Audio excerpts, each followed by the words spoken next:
Hello. So today I'm going to be talking about measurement and attribution in marketing. And more precisely, I'm going to be talking about the difference between measurement and the difference between attribution. These are two very different terms, very different processes that are often conflated together. And it's really important that you do not fall into that trap because they fill very, very different purposes. They both have their own capabilities and disabilities, things that they are able to do and things that they aren't able to do. And understanding the two and having an actual strategy for both that takes advantage of those strengths and weaknesses is really, really important. 2024 is increasingly kind of going to be known as the year for measurement within marketing. And I'll come on to exactly why that is.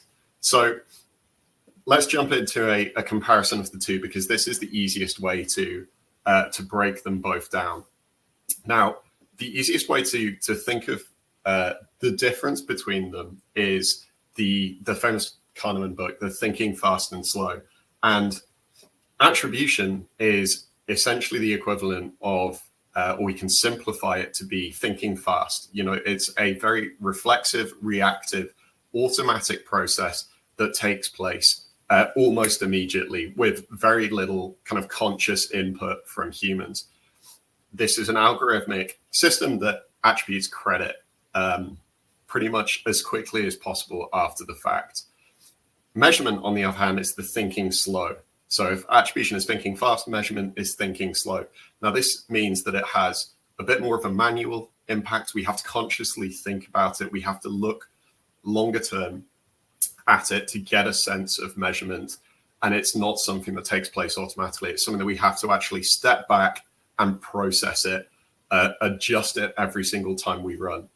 So let's go into a bit more depth on the two. Now, a really good example of a channel that attributes is Google Analytics or Adobe Analytics, whatever you're using here. This is one that attributes credit according to an algorithm very, very quickly based on the things that it can see. And we can also get stuff that attributes within the channel. So we have Google Ads and Facebook Ads, obviously has an attribution model within the channel itself. Now, attribution is very much, it looks at individual conversions. So it tries to assign credit for every single unique conversion. And it looks to take that conversion and break down the different touch points along the way and assign credit to each of those based on how it's been set up. So whatever algorithm you're using to assign credit, it assigns credit for every single individual conversion. And we'll come on to how measurement differs from that. Now, what this also means is that attribution is very, very click-based. Attribution models, especially ones like Google Analytics, for example, can only see touch points when a user clicked on them. So when a user clicked on an ad, for example, and came through to your website, Google Analytics is able to see it. What it isn't able to see is anything impressions based. So it is impressions blind, completely impressions blind. So what this means is that it does not get information based on whether a user viewed your entire ad to completion and then later returned to the site and click through and convert it. It cannot assign credit to that because it simply does not know that it happens. And this is because channels do not send that data through. Facebook does not tell people or send Google Analytics a signal that says this person viewed your ad to completion. So of course it cannot take that into account whatsoever. And that's really important. It starts from the clicks and works forward from there is a really important thing to note. Then what this does mean is that attribution is only able to really capture visible trends. And by visible, I mean it has to, this means that it's very biased towards channels that it can see. And these are the ones that are usually these click-based channels. So this is channels like Google Ads, for example, where the users click very late into the purchase journey and they go on to buy. Attribution is very, very good at capturing that and optimizing towards things that it sees visibly happening across the board. Now, measurement is something that we can contrast very, very clearly with a lot of these different things. So really good examples of measurement platforms or measurement models are, for example, incrementality testing is a really good example, and then mixed media or media mix modeling. So these are two things that take a step back, that look for the invisible and look a little bit longer term than attribution, for example. Now, measurement is something that, unlike this attribution, is something that is manually takes place. It's one that we have to instigate it. We have to integrate an incrementality test or a media mix model in order to run it. And we also have to constantly update those tests and models with external factors, for example. So this takes a little bit more mental stimulus. It's something that doesn't happen automatically. It has to be updated, and one that therefore takes a little bit more energy. Now, what it also does, and let's contrast this with individual conversions, it doesn't care about individual conversions. What it looks at is the conversions made by the entire portfolio. So it looks at conversions as a whole. And what measurement looks to do is for the underlying trends within that. It looks for the rising tides in conversions across your entire media mix, or across the two channels that you are, or the channel that you are running an incrementality test on. And it looks for broad brush, what is happening here, what is leading to this rising tide of conversions across the board. This means that it does take into account impressions. So whereas attribution tries to assign credit based on the things that it can see, measurement basically is aware that there are many things that it cannot see, but it looks for the result of that.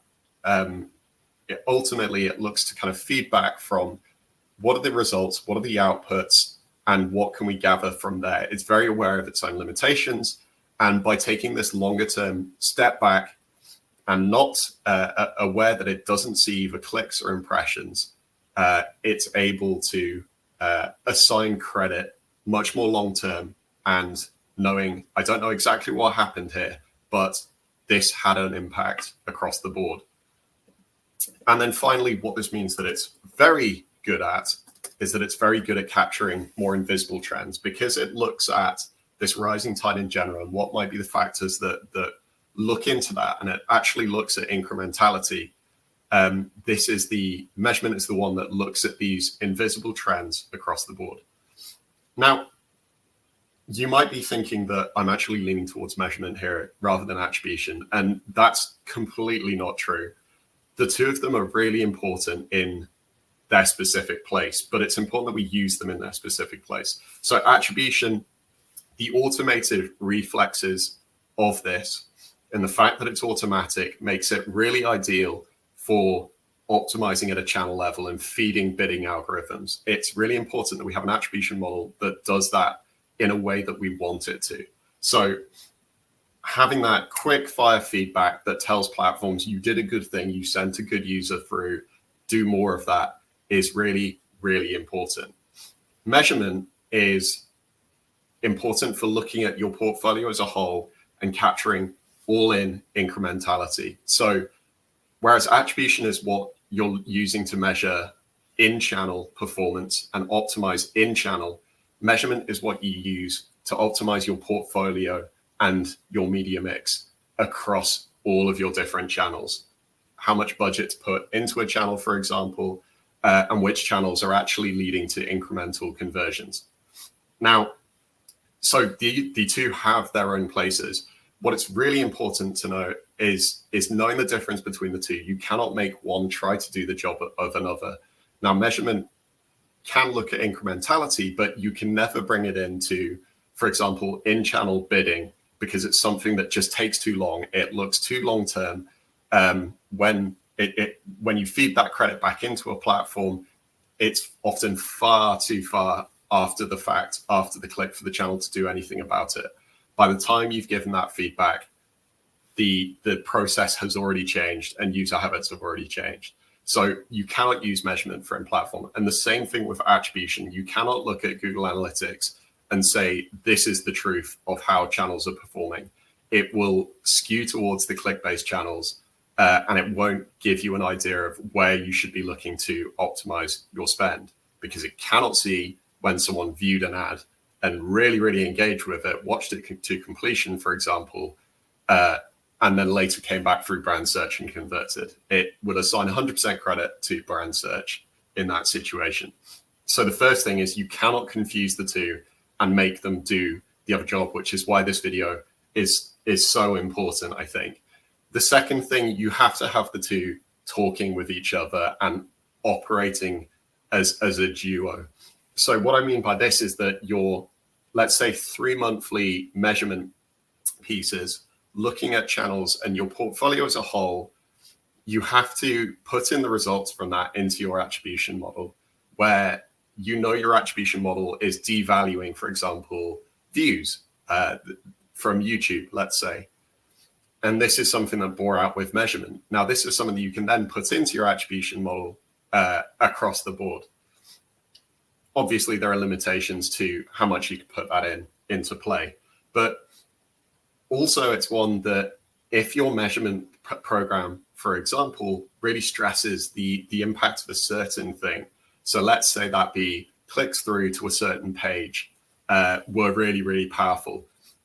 Now, these quality signals and this kind of feedback is exactly what you can input into your attribution model. Ultimately, you want to give your attribution model the right incentives so that it leads to the maximum channel performance. Now, you identified what was important for a channel with your measurement, but attribution is where you can go, okay, this is what I found was really important. Go out, build this into the algorithm, and go out and maximize this particular process. So the two really need to be talking to each other.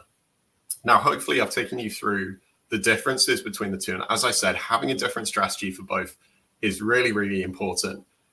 First step is not conflating the two. You have to be aware of the differences between measurement and attribution to be successful. And that alone will help you to build a different strategy for the two, and understanding where they can work, where they can help you in impacting your marketing. Now, I hope that's been useful.